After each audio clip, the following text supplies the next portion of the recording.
हमारे देश के राष्ट्रपति माननीय रामनाथ कोविंद जी ये रिटायर होने जा रहे हैं।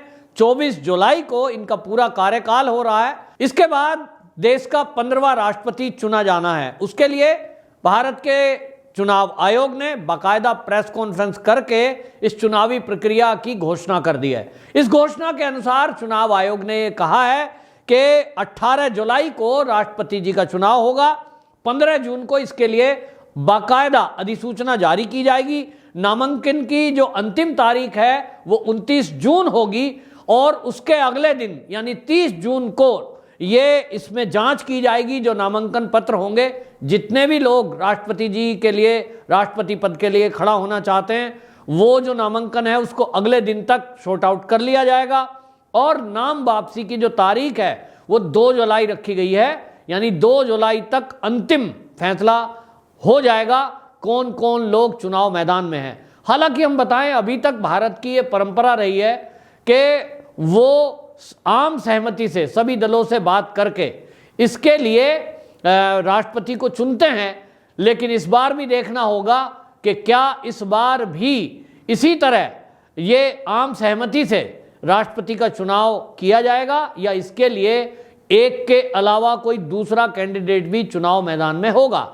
ये देखना दिलचस्प होगा, क्योंकि पिछले दिनों हमने देखा कि विपक्षी पार्टियों में कुछ ऐसे लोग थे जो राष्ट्रपति बनने के इच्छुक थे और इस तरह की चर्चाएं आ रही थी कि ये नाम राष्ट्रपति के लिए ठीक है, हमारी पार्टी से राष्ट्रपति के लिए कोई बनाया जाए।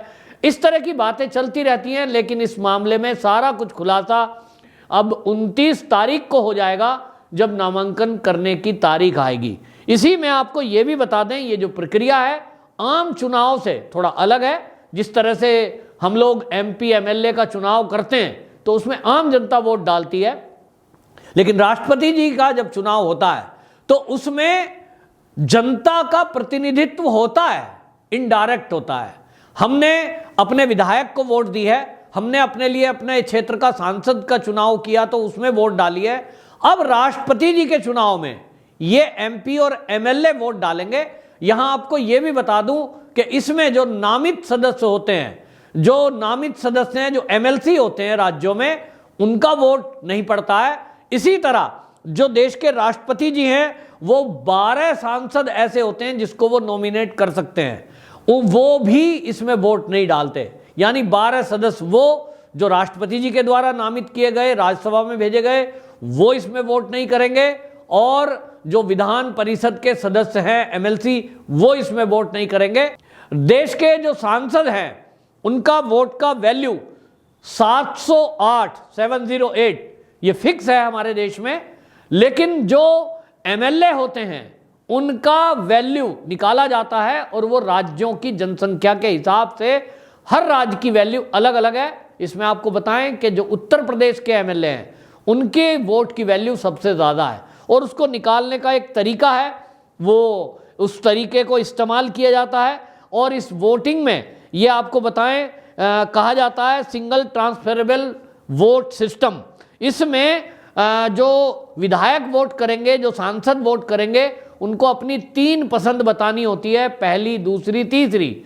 पहली जो पहला है उसको वोट गई, लेकिन जो दूसरी पसंद है वो सिंगल ट्रांसफर हो जाती है और वो नए वोट की तरह काउंट होती है। इसीलिए इस सिस्टम को सिंगल ट्रांसफरेबल सिस्टम कहते हैं, वोट सिस्टम कहते हैं। अब आपको बताएं जो MP और MLA की वोट है उनका जो वैल्यू है, जैसा मैंने कहा सांसद का वैल्यू 708 फिक्स है, लेकिन जो विधायक हैं इसमें प्रदेश की जनसंख्या जो है टोटल और चुने हुए विधायक, उससे उसको डिवाइड किया जाता है। उत्तर प्रदेश की जैसे हम बात करें तो 22 करोड़ जनता है और 403 विधानसभा के सदस्य हैं, उसको भाग दिया जाएगा 403 से 22 करोड़ को, और फिर उसके बाद जो संख्या आएगी उसको 1000 से भाग दिया जाएगा। ये एक MLA की वैल्यू आ गई उत्तर प्रदेश के। और इस तरह से जब वो वोट डालेंगे तो उनकी वैल्यू काउंट की जाएगी। और इसमें जब वोटों की गिनती के बजाय इसमें वैल्यू की गिनती होती है, 50% से ज़्यादा जिसकी वैल्यू होती है वो राष्ट्रपति चुन लिया जाता है। तो जो ये देखा जाएगा और इसमें देखा जाता है कि कुल वैल्यू कितनी है, उसमें कुल कितनी वोट पड़ी है और वोट डालने वाले जो विधायक हैं उनका चुनाव, इसमें आपको बता दें बिल्कुल पारदर्शिता होती है। और इसके लिए अब की बार भी पहले की तरह हमारे जो चुनाव आयोग है उन्होंने कुछ गाइडलाइन तय की हैं और उन्होंने बताया है कि इसमें खरीद फरोख्त यदि किसी ने करने की कोशिश की वोटों की तो उसके खिलाफ सख्त एक्शन लिया जाएगा, यानी उनकी सदस्यता भी रद्द की जा सकती है, जेल का प्रावधान भी हो सकता है। दूसरा, उन्होंने कहा कि कोई भी पार्टी इस मामले को लेकर व्हीप जारी नहीं करेगी, यानी इसमें जितने भी एमपी हैं या एमएलए हैं उनको अपनी तरफ से आज़ादी है, पार्टी बाउंड नहीं कर सकती कि आप फला सदस्य को वोट करें। इसका मतलब ये हुआ कि भारतीय जनता पार्टी की तरफ से यदि कोई कैंडिडेट राष्ट्रपति पद के लिए खड़ा होता है तो उसमें कांग्रेस हो या समाजवादी पार्टी हो या टीएमसी, वो बाध्य नहीं कर सकते कि आपने अगर इनको वोट दिया तो हम आपके खिलाफ एक्शन लेंगे, जैसा हमने देखा है कि अन्य चुनावों में होता है। और ये इस वोट में चुनाव आयोग ने बिल्कुल स्पष्ट किया है कि पार्टियां कोई व्हीप जारी नहीं करेंगी, सदस्यों को अपनी तरफ से आज़ादी होगी कि वो किसी भी सदस्य को वोट करें। और ये इसलिए भी है कि जब राष्ट्रपति जो चुने जाते हैं वो पूरे देश के होते हैं, किसी पार्टी के नहीं होते हैं। जैसे रामनाथ कोविंद जी हैं, वो जब चुनाव था पिछला, उनको चुनाव के लिए भारतीय जनता पार्टी की विचारधारा के हैं, भारतीय जनता पार्टी की तरफ से ही वो नॉमिनेट किए गए, यानी उन्हीं का प्रस्ताव रखा गया। लेकिन जब वो चुन गए उसके बाद ऐसा नहीं है कि वो केवल बीजेपी वालों की सुनते हैं, मोदी जी की ही बात ही सुनते हैं, भाजपा शासित जो राज्य हैं उनके साथ कुछ ज़्यादा फेवर करते हैं, ऐसा कुछ नहीं है। उनको समान रूप से संविधान के अनुसार काम करना होता है। और इसीलिए राष्ट्रपति के चुनाव में हमारे देश में एक अच्छी परंपरा रही है कि उसमें सभी पार्टियां मिलकर नाम के लिए सहमति बनाती हैं और जिसका नाम की सहमति हो जाती है उसको फिर चुन लिया जाता है। तो ये इस बार कोशिश है कि इसमें इसी तरह का जो है ये चुना जाए। और इसमें आपको बताएं जो वैल्यू है कुल मिलाकर के वो 4809 ये टोटल है। अब इसमें 50% से ऊपर जिसका होगा वो राष्ट्रपति बन जाएगा, ये इसमें जो है विधान रखा गया है। अब पूरे देश में चर्चा जहां राष्ट्रपति के लिए है कि कौन होगा अगला राष्ट्रपति। हम अगर याद करेंगे कि जब 14वें राष्ट्रपति का चुनाव था जिसमें राष्ट्रपति रामनाथ कोविंद जी चुनकर आए थे, उस समय भी किसी ने ये कल्पना नहीं की होगी कि रामनाथ कोविंद कोई नाम हो सकता है, क्योंकि वो कोई बहुत प्रसिद्ध भारतीय जनता पार्टी के नेता नहीं थे, भारतीय जनता पार्टी की विचारधारा के थे, लेकिन वो एक साधारण से परिवार के गांव के रहने वाले व्यक्ति, और अचानक उनका नाम सामने आया तो फिर सब लोगों ने गूगल करना शुरू किया, कौन है भाई ये, कहाँ से आए, पता लगा ये हाई कोर्ट में प्रैक्टिस करते थे, वकील हैं, और ये सब चीज़ें बाद में पता लगी। तो ये भारतीय जनता पार्टी का अपना एक तरीका है।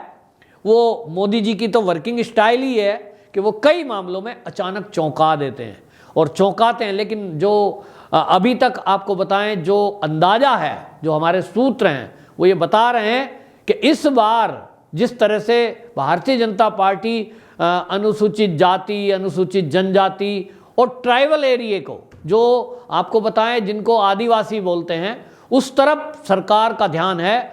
और ऐसा हो सकता है कि इस बार राष्ट्रपति पद के चुनाव के लिए भारतीय जनता पार्टी अपनी तरफ से किसी जनजाति के व्यक्ति को, और वो भी वनवासी क्षेत्र के किसी व्यक्ति को, आदिवासी क्षेत्र के व्यक्ति को राष्ट्रपति पद के लिए नॉमिनेट कर सकती है, उनको प्रस्तुत कर सकती है।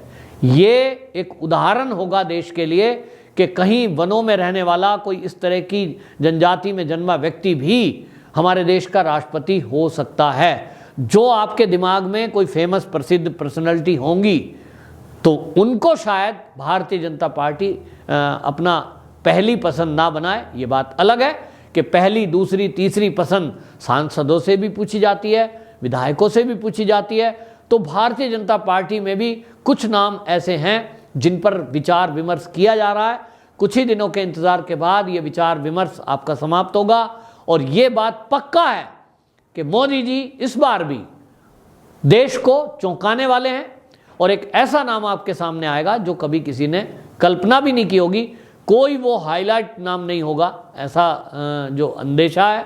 जिस तरह से रामनाथ कोविंद जी का नाम सामने आया था, और इतना जरूर है कि वो बिल्कुल रामनाथ कोविंद जी की तरह, जिस तरह से रामनाथ कोविंद जी को हमने देखा, पूरा उनका कार्यकाल बिल्कुल सरल सज्जन व्यवहार उनका, और एक गांव के रहने वाले, अभी हाल ही में हमारे देश के प्रधानमंत्री राष्ट्रपति जी के गांव गए थे जो उत्तर प्रदेश में है, और वहां हमने देखा कि किस तरह से उनके पिताजी की मानसिकता थी कि वो पिताजी भी उनके जब तीर्थ को जाते थे तो वहां से वहां की मिट्टी या वहां का पत्थर उठा के ले आते थे, और पत्थर को उठा करके वो एक जगह स्थापित कर दिया करते थे, और उसी से धीरे धीरे उन्होंने एक मंदिर का निर्माण कर दिया। और उनकी मानसिकता देखिए कि मतलब रामनाथ जी के पिताजी, और उनके दिमाग में ये था कि जितने हमारे भारत के तीर्थ हैं, जितने हमारे भारत के राज्यों में सिद्धपीठ हैं, और वहाँ जाना और उनकी मिट्टी को लेके आना, ताकि एक स्थान पर गांव में सभी लोग उसको महसूस कर सकें कि केदारनाथ का पत्थर यहाँ पर है, बद्रीनाथ का पत्थर यहाँ पर है, रामेश्वरम का पत्थर भी यहाँ पर है। वो जहाँ जहाँ गए, और इसलिए पथरी देवी उन्होंने नाम दिया उस मंदिर को, उस स्थान को। सब लोग उसको पूजते थे। तो आप देखिए कि ऐसे परिवार, ऐसे व्यक्तित्व के व्यक्ति भारतीय जनता पार्टी के पास ऐसी लीडरशिप है। और भारतीय जनता पार्टी, जिसके बारे में हम सब समझते हैं कि उसकी जो माँ कही जाती है, जो मातृ संगठन है, वो है राष्ट्रीय स्वयंसेवक संघ यानी आरएसएस। और आरएसएस में ऐसे लोग, वो उनकी संख्या लाखों में है कि जो घर परिवार सुख चैन छोड़कर इस देश के लिए, मातृभूमि के लिए अपना सर्वस्व न्योछावर करके कहीं चुपचाप काम करते रहते हैं। उनको लोग ना तो जानते हैं, ना वो कहीं मीडिया में आते हैं, अपना काम कर रहे हैं देशभक्ति की भावना से। आपको आम तौर पे ऐसे व्यक्ति दिखाई देंगे पैदल चलते हुए, आम आदमी की तरह मोटरसाइकिल या बसों में सफ़र करते हुए। और आप अगर क्वालिफिकेशन जानेंगे तो आपको पता लगेगा, अरे इन्होंने तो एमएससी की हुई है, इन्होंने बीएससी किया हुआ है, कोई आईआईटी से पढ़ा हुआ है। इतने पढ़े लिखे लोग भी बहुत सरलता से और सज्जनता से संघ की काम में जुटे रहते हैं, देशभक्ति के काम में जुटे रहते हैं। ये बात अलग है कि संघ की परिपाटी है, उसमें अगर कभी किसी के लिए ये आदेश होता है कि भाई आपको देश की सेवा के लिए फला ब्रांच में काम करना ठीक रहेगा, तो विशेषज्ञता है सबकी अलग अलग। और इसी तरह से ये चुनाव में भी हम देखेंगे कि देश को 15वां राष्ट्रपति हमें इसी तरह एक सरल सज्जन, और जहां तक सूत्र हमारे बता रहे हैं वो कि आदिवासी क्षेत्र से कोई ऐसा व्यक्ति सामने आ सकता है।